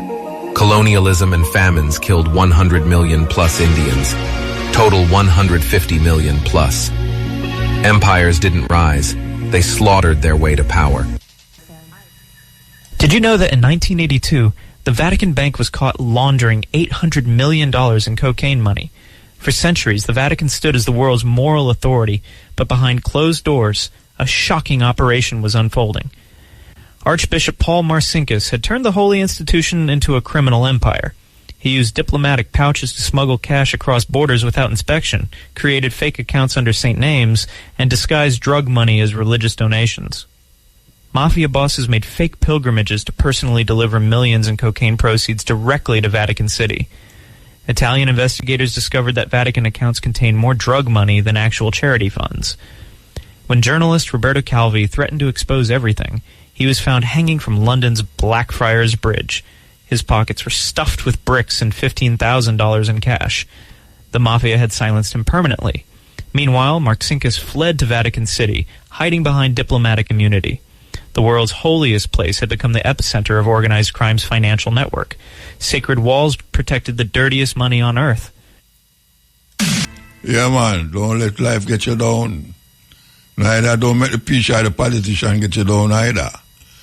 So here we are saying now, we will come forward, you know, little more from this, 2 o'clock, with the stepping razor, the art of war. And we were there till 5:45, what them call it, PM. We still try to figure out in a way if the 300 odd people them where the police them kill, if it was gunman them where I look after kill them. Yes. I find it very hard to believe, unfortunately, that the 300 odd people the police kill is criminals. I don't believe it. I don't believe it. I refuse to believe it. And I'm going to keep saying it. I'm going to keep saying it because it not sound too proper at all. It not sound proper. Anyway, we're going to see what happen with it. If over them check it, what them call it, Indicom. We're going to see where Indicom are going to do. And now the details. Prime Minister Dr. Andrew Holness said his duty is to keep Jamaica safe as the country navigates what he described as turbulent geopolitical and geo-economic times. Dr. Holness declares that Jamaica's focus remains on addressing its own challenges and avoiding the creation of unnecessary problems for itself. There is concern about the stability of the region and the response following capture of Venezuelan President Nicolas Maduro and his wife by the United States. Dr. Holness reaffirms that Jamaica remains a strong, steady voice for small and developing states amid ongoing regional and international discussions. We are living in changing times, uncertain times, uncharted waters in many instances. And my job as the steward of your affairs and the servant of your wishes is to keep Jamaica safe, not to steer into waters for which we don't have to go, not to invite problems on ourselves when we have our own problems to deal with. This is not us recoiling from our principles and duties. Jamaica has always been consistent, and we have always been the strong voice of reason for small developing countries globally, and continue to be. The Prime Minister expressed appreciation for God's protection over the country, noting that Jamaica continues to chart its course carefully and skillfully amid global uncertainty. Many of the issues that are presently being discussed, if persons who comment on these issues would only do a very cursory research into the matter, they would see the positions that Jamaica has taken and continue to take. So what is happening, Jamaica has already taken its position long before others would have sought to enunciate any current position. So we give God thanks for keeping Jamaica safe in turbulent geopolitical and geo-economic times. We have navigated those waters very carefully, very skillfully, and we will bring the ship of the Jamaican state to the destination of prosperity for which God has ordained. Prime Minister Dr. Andrew Holness, he was speaking today at the 20th staging of the Heal the Family, Heal the Nation Day of Prayer service. Meantime, the Prime Minister says the state remains very open to partnering with the Church to deliver critical outreach to the society. Dr. Andrew Holness emphasizes that the government cannot do it alone and reaffirms its commitment to collaborating with faith-based organizations in advancing national development and social well-being.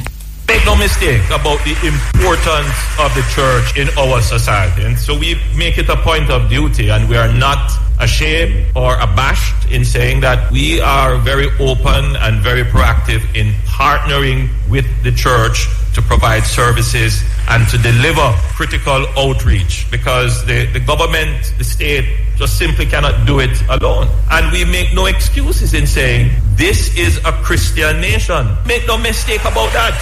So we are always prepared to support and partner with the church. And I want to establish that. In highlighting this partnership, the Prime Minister points to tangible support already being provided to churches, including the government's allocation of $75 million to assist with cleanup efforts following Hurricane Melissa. There has been criticism of the government's decision to support churches after the storm. Dr. Holness also notes that support from the National Housing Trust is available to help churches rebuild through accessible loan facilities. In other disasters, a special window was opened with the NHD to assist churches to rebuild through loans, and we are opening that window as well so churches can take advantage of that support as well. But in the present offer of the government, it is that some churches that have been destroyed and they need support in cleaning up and restarting their operations. We have tasked the Social Development Commission to work with the church to conduct the assessment, and we will give some support in that regard. Prime Minister Dr. Andrew Holness speaking at the 20th station of Heal the Family, Heal the Nation Day of Prayer service today. The call for the establishment of a specialized court to treat with gang trials was re-emphasized today at the opening of the Hillary term of the Home Circuit Court. The trial of alleged Kingsman gang leader Tesha Miller and over 20 co-defendants was expected to start today. It has been adjourned until Friday. Speaking at this morning's opening ceremony, Puny Judge Justice Dale Palmer highlighted the significant logistics and security concerns associated with the gang trial. He pointed out that the trial has caused a shifting of court resources and has also affected other matters before the courts. He noted that having a specialized court for these matters would help resolve the challenges. I've had sight of what is a substantial list of matters, and as Learned King's Counsel made note of the number of counsel present, I expect it may in part be due to a particular matter expected to start this morning. And as I give thought to the fact that we have that matter to start this morning, it reminds me of remarks that would have been made repeatedly in the past regarding the need for specialized environments to host such matters, given the very difficult logistical challenges that they present, not the least of which security, as well as the housing of respective counsel, as well as for the defendants themselves. And as such, with all that is happening, it underscores the need for such a specialized environment to be established, built to accommodate such hearings. Because as we no doubt counsel will appreciate, and the users of the court will appreciate, with the matter that is expected to begin,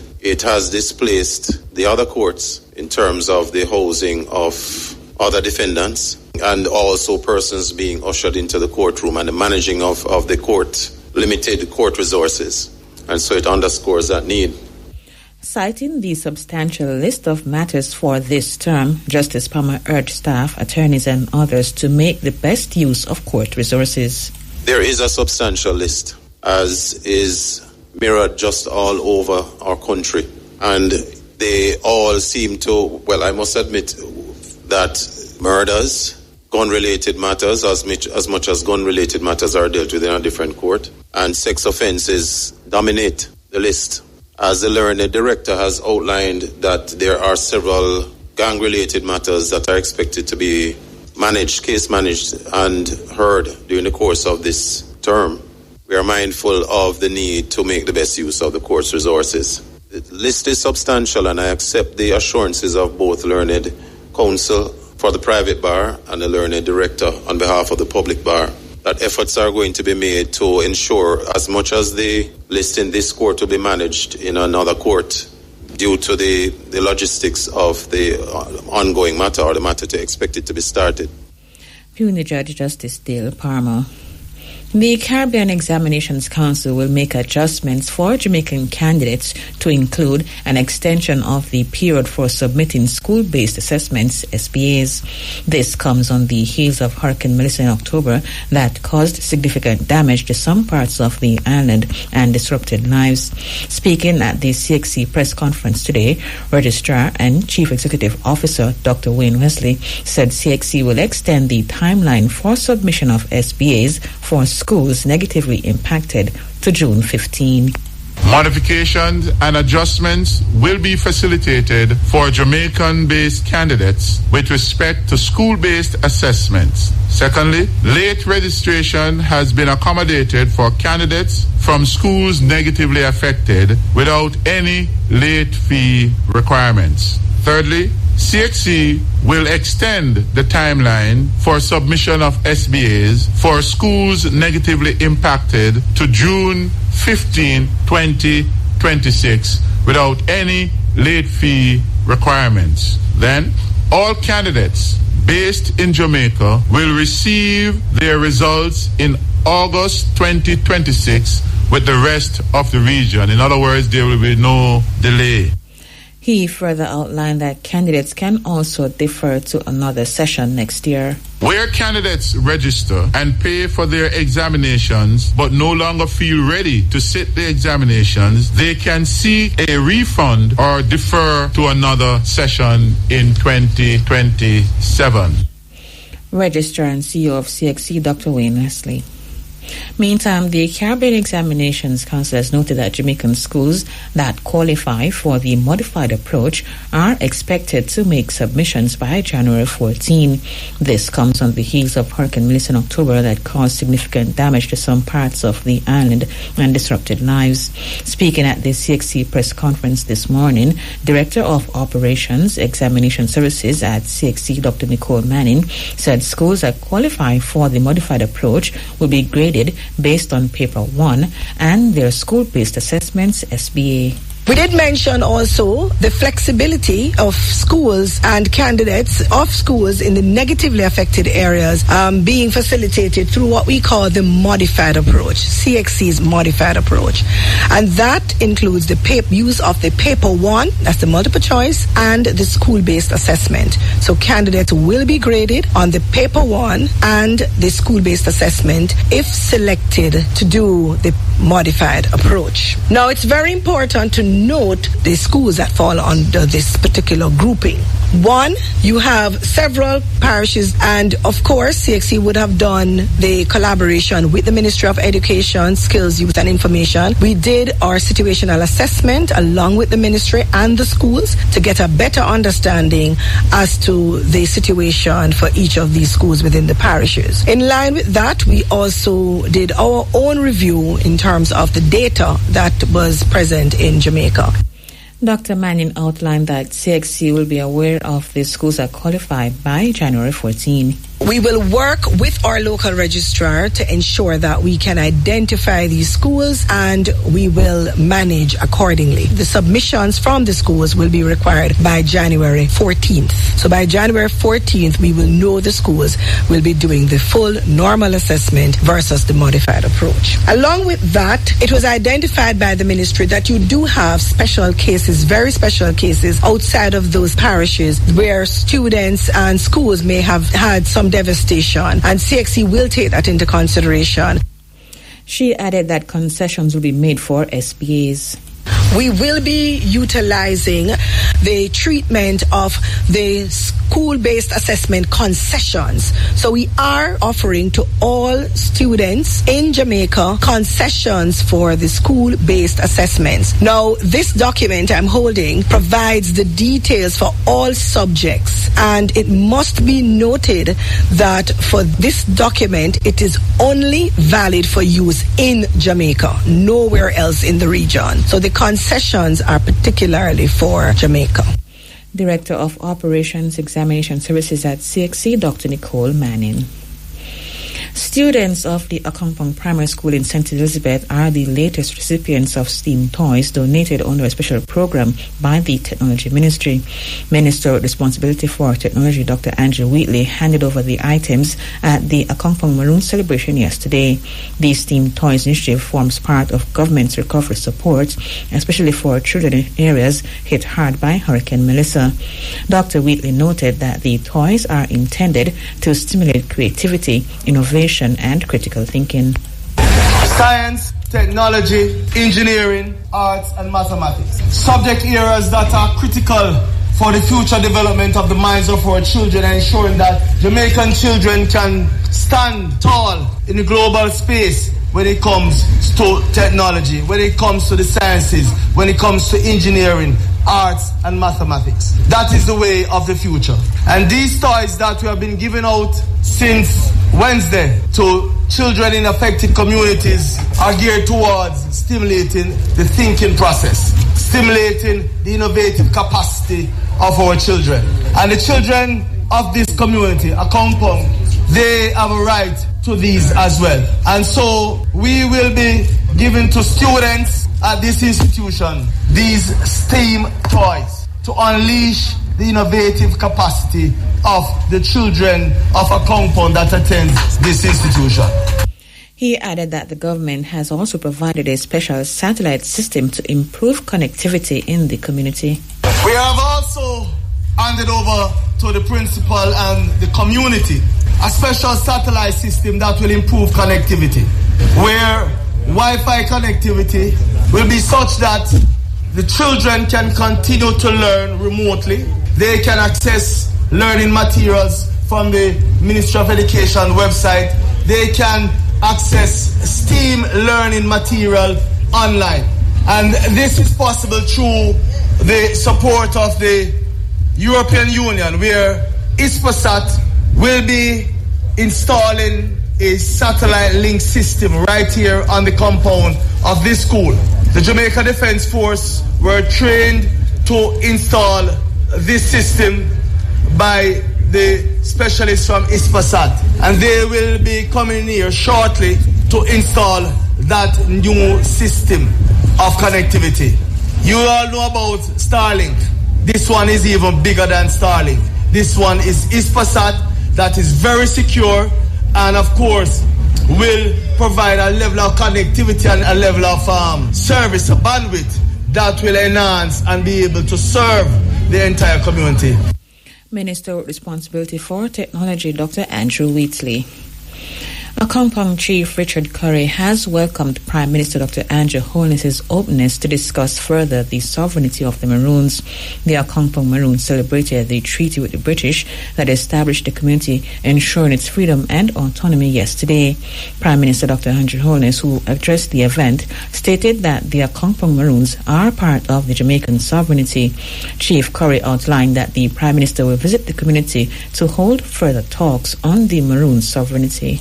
The collective sovereignty we want to move forward to in a republic is what Chief Curry and his administration has been assiduously calling for, the dialogue. We had a brief conversation on this platform and there were some comments and commitments that were made by the Prime Minister, and I choose to hold him to them. He will be back here shortly.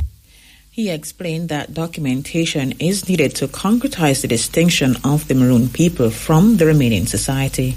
For us, the understanding of collective sovereignty, out of many, one people, is the same as Kinder, one family. That's where it started. In recognizing that there were differences of the people who came among us, who lived with us and who we embraced, we became that one family. And that one family is what morphed itself into what is being described as a collective sovereignty under the Jamaican umbrella. The Maroons are not distinct outside of the rights and privileges that we maintain today because of that treaty. So yes, as Maroons, we are Jamaicans. We are Jamaican Maroons. But the First Nation Jamaicans, quite distinct from the state Jamaicans. And that is the important understanding that needs to carry. And the documentation and the conversations that need to be had to then not have to come here to preach more about sovereignty. The Maroon chief said he accepts Dr. Holness's offer to have discussion on the way forward. I accept the Prime Minister's offer for open dialogue on issues of development, of issues of Maroon status, on issues of moving forward in unity and collaboratively, and not only on the premise of rebuilding because of a storm, but working towards building a nation that's built off its culture. A compound chief, Richard Curry. The St. Thomas police are probing the circumstances surrounding the deaths of two men on Queen Street, Morant Bay yesterday. The deceased have been identified as 75-year-old Joseph Douglas of Stanton Estate and 33-year-old Troy Beckford of Stanton Housing Scheme in Morant Bay. Reports that at about 1:30 p.m., Beckford approached Douglas from behind and punched him in the back. Douglas subsequently fell to the ground. Beckford, who was attempting to leave the scene following the arrival of the police, also fell to the ground and sustained fatal injuries. Both men were taken to hospital where they later died while undergoing treatment.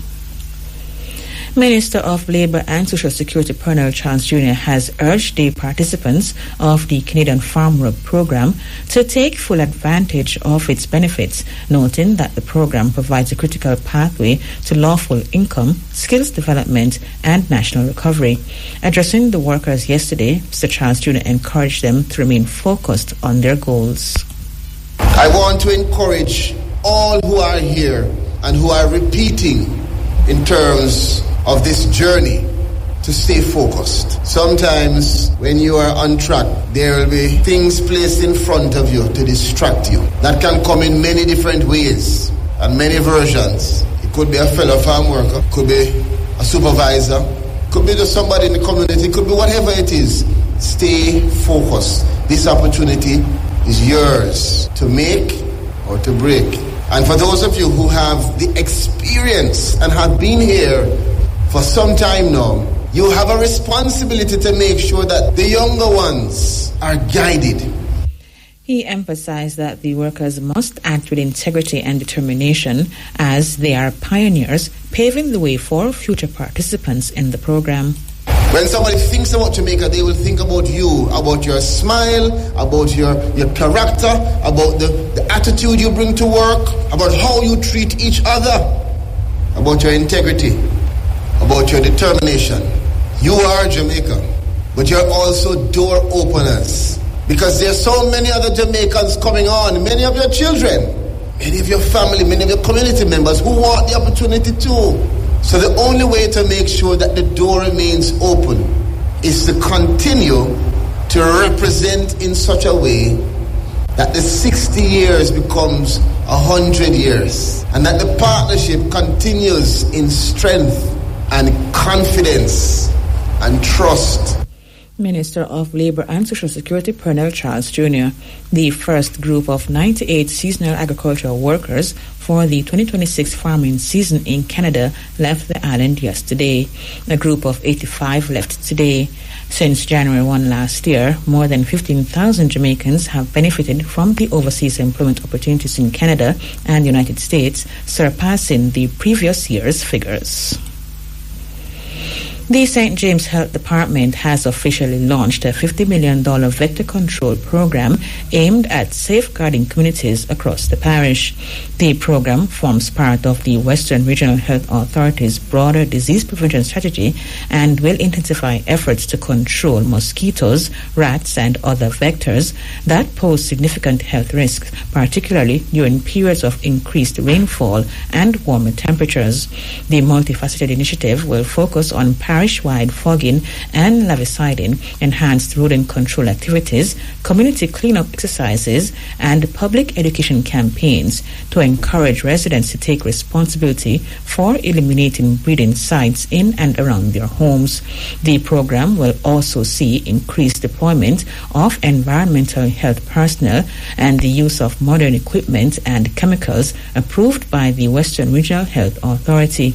Medical Officer of Health for St. James, Dr. Tanique Bailey-Small, stated that vector and rodent-borne diseases remain a major concern, particularly dengue, leptospirosis, and other illnesses that thrive in conditions created by improper waste disposal and stagnant water. Some persons have resorted to unconventional ways of storing their water for domestic purposes. This is a whole refrigerator that persons have been using to store water, and the impact is great, and that is why we're here. This is why this program is being launched and initiated to protect our citizens from disease transmission. Dr. Bailey Small said the program will run for 6 weeks alongside a rodent program. And then we have a rodent control program, which will be a more robust program, and this will span over the next 6 months. So our situation here in St. James is that we have a Brattle index of 67.9. That means that every 67.9 of every 100 homes have containers that are breeding mosquitoes. So hence we are here. 67, or I can round it up to 70. You see what's happening? We are in trouble, serious trouble. Hence we are right here launching this program. We are intervening and we are breaking the back of this issue. Medical Officer of Health for St. James, Dr. Tanique Bailey Small. The initiative will prioritize high-risk and vulnerable communities, including areas with a high population density, poor drainage infrastructure, or garbage collection.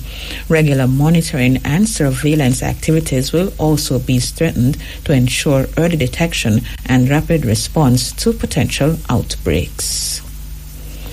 Human rights lobby group Jamaicans for Justice JFJ has raised concern over the number of fatal shootings involving the security forces since the start of the year.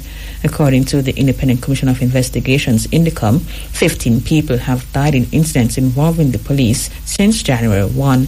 The latest incident occurred yesterday in Hodges St. Elizabeth, where 44-year-old Leighton Nemhard was fatally shot in an alleged confrontation with lawmen.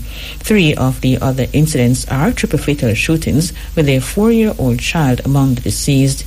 Speaking with RFM News this morning, Executive Director of JFJ, Michael Jackson, noted that these numbers are alarming. She pointed to last year's incidents in which 311 persons died in alleged confrontations with lawmen. JFJ is extremely concerned about the increasing numbers of fatal shootings that we're seeing. Then I want the country to put in context that as at January 6th of 2025, you had 6 fatal shootings. So already we're seeing doubling of the numbers compared to last year. And I want the public to also remember that last year the country ended with 311 fatal shootings, which is the highest that we've seen as a country since 2010, when you had the Tivoli incursion. And certainly the last time the country saw numbers in the 300s before 2010 was in 1984, where you had 354 fatal shootings. This in and of itself raises concern. She said even more concerning is that residents continue to dispute the police's account of what occurred during the incidents. Ms. Jackson is renewing the call for the mandatory wearing of body cameras in these incidents, especially on planned operations. But even more concerning is the fact that we see a pattern where civilians and family members are discounting or disagreeing with the police version of events. We are seeing in one instance, according to Indicom, where the police officer indicated that even though he was wearing a body camera, it was not activated because lack of a clip. That in and of itself raises eyebrows, and it is a cause for concern among JFJ and other citizens who believe that there needs to be the mandatory wearing of body cameras, certainly in the planned operations, which contributes to just about 50% of all fatalities that we've seen last year